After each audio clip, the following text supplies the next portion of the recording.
morning, guys. I am just going to be reading these two today because I need to finish them both so I can move on to the next book in my bag because it's June 24th, which means we got like 6 days left of this month, and I think I have like 4 or 5 books left in that bag that I want to read really badly.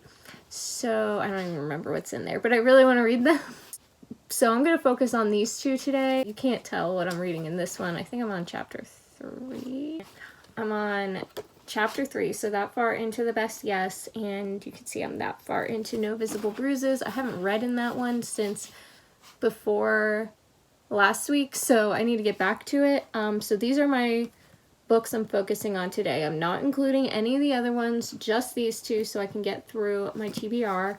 I've got a real-time reading, what's it called? Reading sprint video, whatever. I'm going to play this.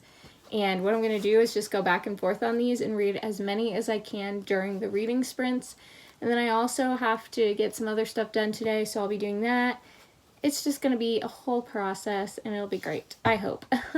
So I'm going to go ahead and get started on reading The Best Yes and see how far I can get into it.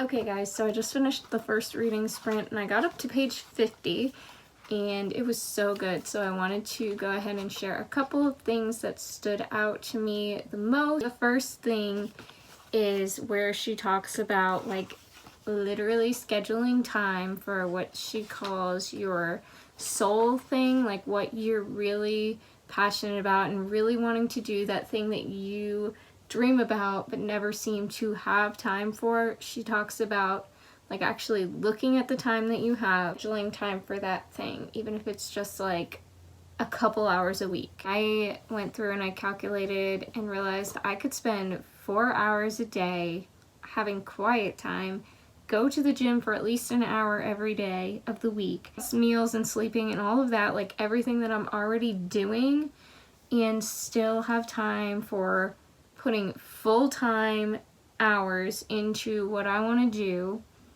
or have a full-time job, and clean every day, and spend time with family and friends, and basically do everything. Like I had about 50 hours, 55 hours a week to do all this stuff that I just haven't been stewarding well, so that stood out to me. To do the soul thing is actually the exact opposite of selfishness. Keeping it inside with no chance to bless others would be the selfish thing to do. I wanted to read this part where she was talking about how taking the time for doing what she was passionate about, which was writing, led her to write an article that saved a boy's life in this sense. And it says, 14 years ago, we knew a little about your story from an article you wrote about the heartbreak of your abortion. My daughter read that article and begged my husband and me to see if we could come talk to you as a family.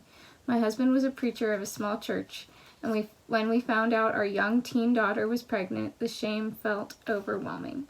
We couldn't process any other way out than for her to have an abortion. But then we found your words, and you agreed to meet with us. We honestly didn't think meeting with you would change our minds, but we were wrong. Through you, we saw hope for how we might choose to honor God through this situation rather than hide in the darkness of our pain and shame. That next week, my husband stood before our congregation and told the truth about what our family was facing. He invited my daughter up, and with tears streaming down his face, he invited the congregation to support her, love her, and stand with her as she made this courageous choice to keep her baby. And that just like my heart. You never know what saying yes to the things that are in your heart to do will change someone else's life. Never is a woman so fulfilled as when she chooses to underwhelm her schedule so she can let God overwhelm her soul. And I just have to say, like, literally every other sentence in this book is fantastic, and I'm not even including them all, so you definitely need to read this book for yourself and don't just like think that what I'm sharing is the sum of it, because there's so much. I'm like skipping a bunch of things that I noted. Talking about the difference between intuition and discernment, I loved this quote. Wisdom makes decisions today that will still be good tomorrow.